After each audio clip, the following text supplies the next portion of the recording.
Сәлеметсіздер ме достар, қалдарыңыз қалай? Бүгін мен сіздерге чизкейктің ең жеңіл тәсілін көрсететін боламын. Ол үшін ең алдымен дайын печеньеларымызды үгітіп алатын боламыз, блендермен немесе оқтаудың көмегімен. Достар, менің арнама әлі де тіркелмеген болсаңыздар, тіркелі, лайк басып, комментарий жазып отыруларыңызды сұраймын. Қолдауларыңызға үлкен рахмет. Печеньенің кез келген түрін қолдансаңыздар да болады, немесе бисквит, медовик қорждарының кесінділерін қолдануға да болады. Барлығын жақсылап үгітіп алғаннан кейін бөлме температурасында еріп тұрған сары майды қосамыз және сүтімізді қосып жақсылап араластырамыз.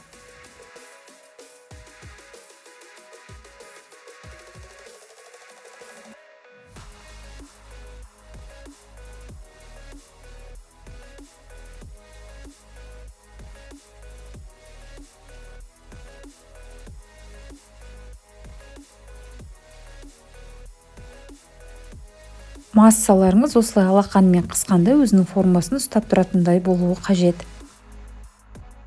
Енді осы үгітіндімізді формаға жақсылап, тығыздап, шетінен бортик жасап салып шығатын боламыз.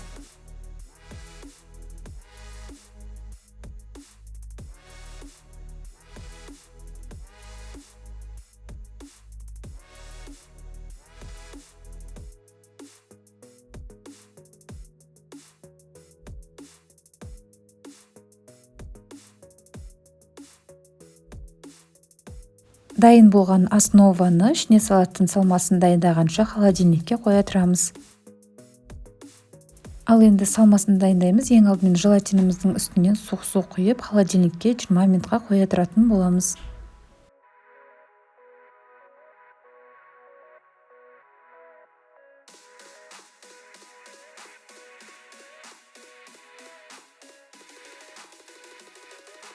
Сүзбеміздің үстінен қантты және қаймақты қосып, жақсылап блендермен еземіз. Осы жерде айта кететін нәрсе, қантты сіздер өз қалауларыңызша аз немесе көп мөлшерде қоссаңыздар болады. Мен көп қоспадым, өйткені дайын чизкейгімнің бетіне мен тәтті карамель жағатын боламын. Және де сүзбені де сіздер майлылығын өздеріңіздің қалауларыңызша алсаңыздар болады. Блендердің орнына ет тартқышты қолдансаңыздар да болады, немесе сүзбені сүзгіден 2 қайтара өткізсеңіздер де болады.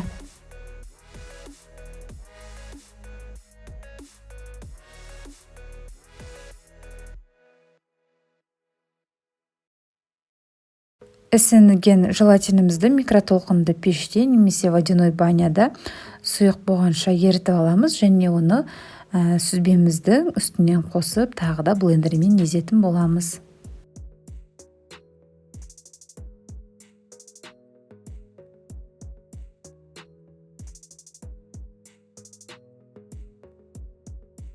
Осымен біздің салмамыз дайын.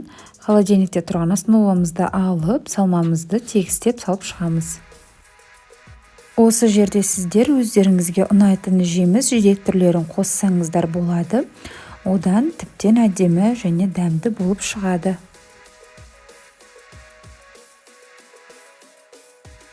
Салманы жақсылап салып, бетін тегістеп, тоңазытқышқа 1,5-2 сағатқа қоятын боламыз.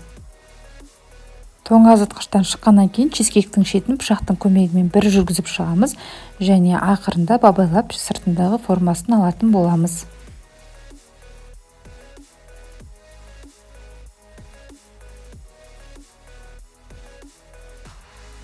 Бетін өз қалауларыңызша әрлесеңіздер де болады, немесе сол күйінде қалдырсаңыздар да болады.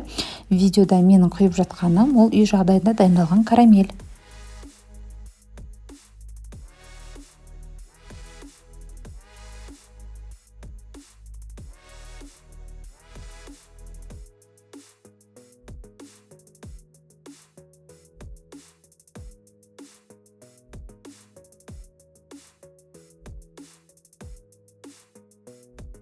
Осымен біздің жеңіл дайындалып, өте дәмді болып шығатын чизкейк дайын. Міндетті түрде дәл осы рецептпен жасап көріңіздер. Жасап көргендеріңіз астында комментарий бөлімінде өз пікірлеріңізді білдіріңіздер. Видео ұнап жатса лайк басып, комментарий жазыңыздар. Келесі видеода кездескенше барлықтарыңызға рахмет, сау болыңыздар.